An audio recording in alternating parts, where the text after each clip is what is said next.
Joining us to talk more about it is the sports editor for the Jonesboro Sun. Kevin Turbeville covers Arkansas State and has for a long time. Good morning, Kevin. Good morning. How are you doing, Gary? Doing well. Good to have you. Kevin appears, as all our guests do, courtesy of the Bud Light Hotline, powered by Adams Beverages. All right, man. I know this is a big opportunity for Arkansas State, and I know they want to make the most of it. Now, whether or not they can win the game, obviously that's up for debate. But listening to Blake Anderson, I like his approach. I didn't take it as arrogance. I didn't take it as cockiness. I just took it as, hey, if we play our best and Alabama's a little bit off, this thing could get interesting. And, you know, we saw it last week with Appalachian State at Penn State. Probably should have won that game. We've seen it before. Now, Alabama is the best team in the country, in my opinion. So Arkansas State, regardless of how well they play, might come up short. But I like their approach. It just seems like they're looking at this as an opportunity. They know it's going to make them better, and they don't seem intimidated one bit. Kind of give me some insight into how they're approaching this game tomorrow afternoon.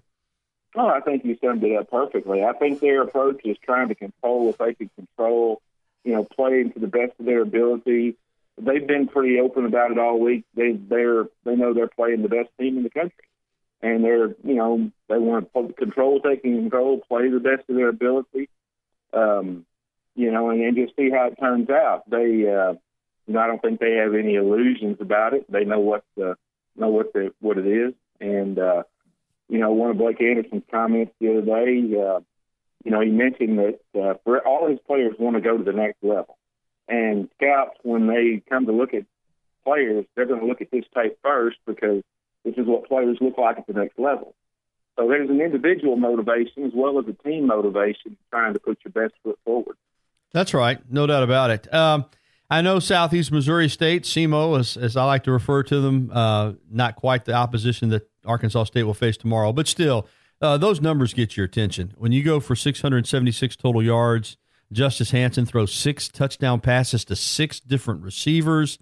Defensively, they held SEMO to under 300 yards. It was a dominant victory for ASU, 48-21. And talking to some Alabama players this week, quite frankly, I think it got their attention, particularly the Arkansas State offense. Saban has talked about it, playing what he calls the speedball teams. They're going to line up and play as fast as they can. That's always a challenge. Tell me more about this Arkansas State offense. I mean, it's explosive, and we know Justice Hansen's background as an Oklahoma signee, a highly touted high school quarterback, a guy that could potentially play in the National Football League. He's the trigger man, but I was most taken with the fact that 6 different guys caught those 6 touchdown passes, so he clearly knows how to spread the ball around. Definitely, and he has a lot of targets. This is obviously a fast-paced offense. They're going to spread the field probably about as much as anybody you're going to see. Right.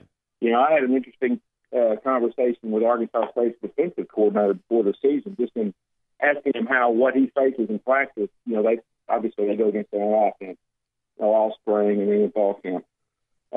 He said, really, what they do, Arkansas State offensively does, is different from what they see the rest of the season, with maybe the exception of Tulsa. And I know Tulsa is known for spreading the field as much as anybody, really, in college football. These guys will really try to spread the field as much as they can. It's more of a passing-based offense than running. In back-to-back years here, years back they had Hugh Freeze and then Gus Malzahn. This offense, for your listeners, would be more of what you would have seen with Freeze. It's more pass-oriented. They will run the ball. That's something they're trying to become better at running the ball this year to take a little bit of the pressure off in the passing game. Last year, as good as they were offensively, they had some issues in the red zone. Not as efficient as they'd like to be, and they're trying to get better along those lines. But really, they got a ton of wide receivers. Unfortunately, their most talented guy, Dahu Green, a transfer from Oklahoma, suffered a broken ankle last week.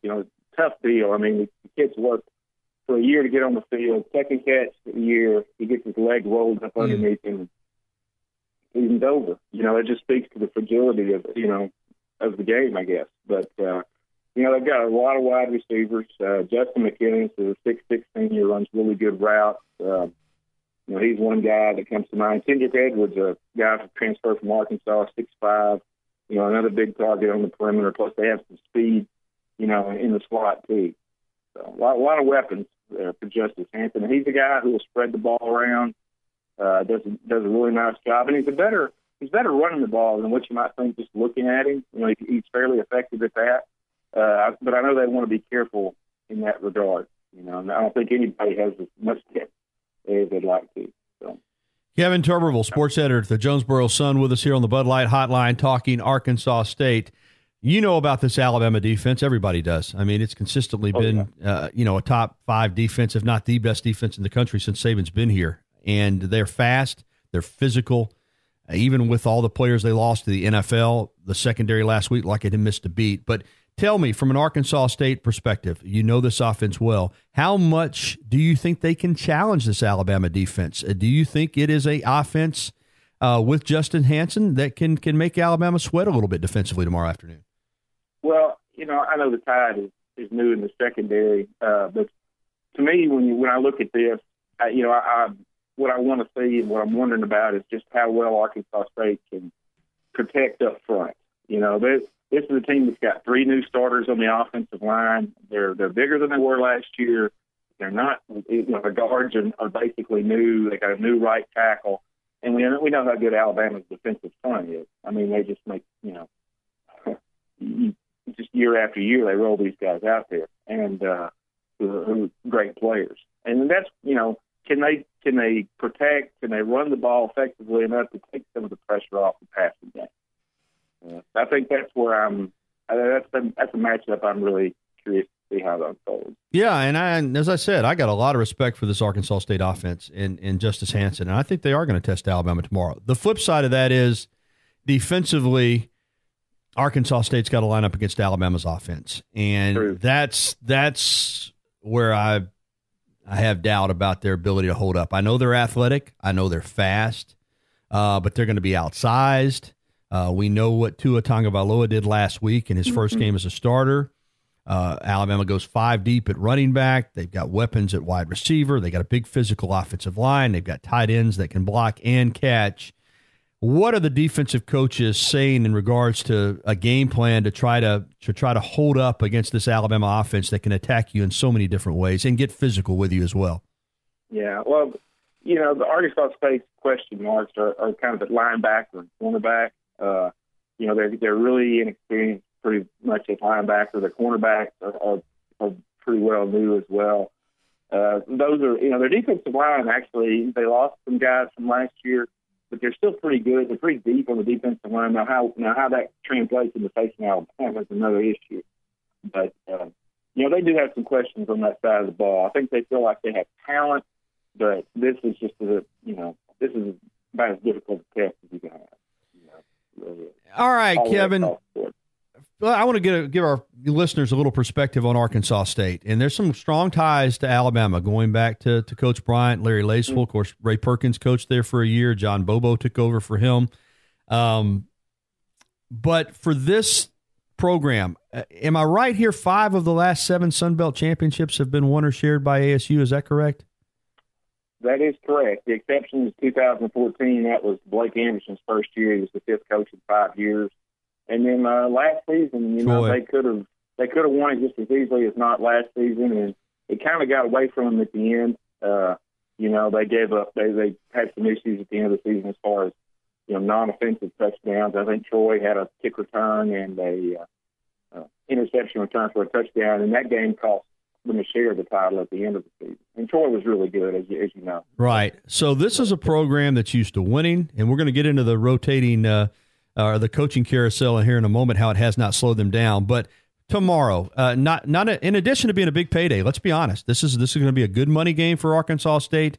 They're on the national stage, a chance to make a statement against the number 1 team in the country. Win, lose, or draw, what does this game mean for the program there in Jonesboro to have this opportunity to come to Tuscaloosa and play? Oh, I think everybody is excited to watch them play the number 1 team in the nation. I think this is the first time that's happened, that they've faced the number 1 team in the nation, the top ranked team in the nation. And it's a big deal for them. Obviously, they typically play one of these per year, and the guarantee for this is $1.7 million. And the economics of it, the way it's increased over the years, just kind of staggered me. When I when I started covering this team back in the early 90s, they'd get $200,000 for a game like this. Now that won't even buy a quarter. No. And even 10 years ago when they went to Alabama, it was $750,000. So it's gone up nearly, almost $1 million in 10 years. So it's a big thing economically for them. But past that, I mean, just the opportunity to compete against the best. Yeah. And they've been open about that. That they know they're competing against the best, and just kind of looking forward to seeing how they match up. Yeah, I know, no doubt. Something that's amazing to me is this has kind of become a cradle of coaches, and ASU's just kept on winning. Now Blake Anderson, going in his fourth year, is kind of this he's setting a record, I think. But you had Hugh Freeze coach there for 1 year. Went perfect, 8-0 in the Sun Belt, went on to Ole Miss, 10-2 overall. Malzahn took over for him, went 10-3, coached there 1 year, went back to Auburn. Brian Harsin came in 2013. He coached there 1 year and went to Boise. And now, like I said, Blake Anderson has provided some stability. Clearly, they've had some talented football players, but that's pretty remarkable to go through 3 head coaches in a row that all spent one season there. And Harsin not as much as the other two, but they all won, and they all had the program in good shape when Anderson came in here and provided some stability. You don't usually see that. When you have that kind of coaching turnover, usually you see a program in disarray, but clearly all these guys left because they got better jobs. And I think that's a compliment to Arkansas State. It's pretty amazing, actually, to me.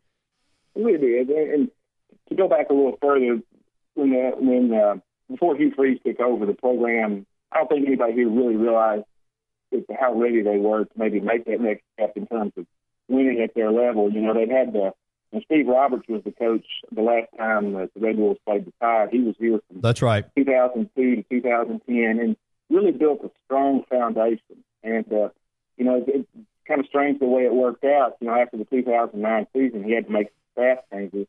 His first hire as offensive coordinator was actually Clay Helton. And I think he was here for about a month, and then got the chance to go on to Southern Cal as an assistant, and we know where that went from there, obviously. And then, they went back after that and hired Hugh Freeze. And, when they made a head coaching change at the end of the next year, I think everybody here recognized that Hugh Freeze was somebody who was, just kind of had an it factor, and it just kind of took off from there. And he each one of those coaches who was here 1 year, it just happened at the end of the season that they had, the right opportunity was there for them to move on, where they had a good job and a great job and a head connection. And Blake took over as the 5th coach in 5 seasons, and he had some transition issues to work through. When you get that many coaches recruiting in that amount of time, you're going to have some spots on your roster that, the pieces just don't fit, because people run, their systems are different here and there. And he's had to work, right off the bat, he had to change his recruiting philosophy and, really put an emphasis on getting junior college defensive line because the Federal was close to there, at the time, just because of all the turnover they've had. And, they've worked through some issues in terms of that. But, Blake's been able to keep the ball rolling. And, he's been a really good fit here. Now it's been his 5th year. The roster is entirely his. So, what's the expectation for him? I mean, this is his 4th year. He's got 32 wins. So he's, on the fast track, averaging 10 wins a season. I know that this program has grown. Is there a thought that maybe they can hang on to coach for a while, or is it just the expectation that at some point, with the success he's had, one of these Power 5 conference schools are going to come in and pluck him out of Jonesboro? Well, obviously, when you win and when you're blowing up scoreboards, people notice that sort of thing. And I do think this. I don't think he's going to leave just to go somewhere that's Power 5. I think he'll be selective, and he'll go somewhere where he feels like he can win if that happens. He's comfortable here. He's a good fit here. He knows he can win here. The facilities, they've really improved their facilities. They're working on a new football operations building. As part of their North End Zone project. A couple of years ago, they constructed a new press box that really looks nice. So they've done a lot of things. They've got an indoor facility that opened after his the first couple of years here. So they've got a lot of things going for them.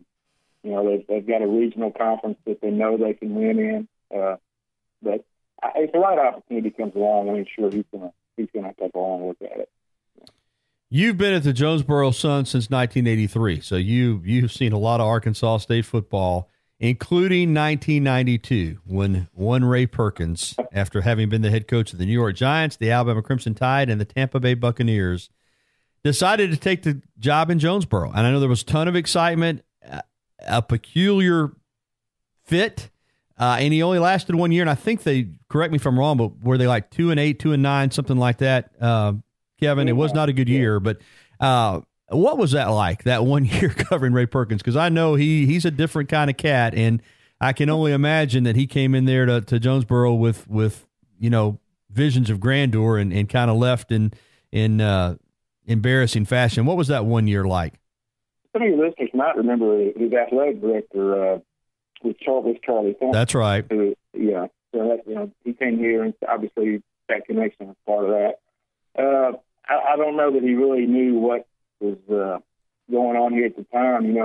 They'd gone to 1A. The facilities were lagging behind. They didn't have a lot of finances. It was just a tough situation. You didn't have a conference home at the time. It would have been difficult for anybody to win at that time here. And, he came in, and honestly, they won 2 games, and they really couldn't have done much better. I think they could have won maybe one more game that year. The schedule was tough. They had Oklahoma and Mississippi State, but they didn't even score the first 3 weeks of the season. That's how rough it was. And, after a year here, I think he figured out that it just wasn't what he was looking for. So he, went back to the NFL as an assistant coach. And, they promoted John Bobo. And, he fought a tough battle for 4 years. It really was, the 90s were a tough period here. Sure. They were.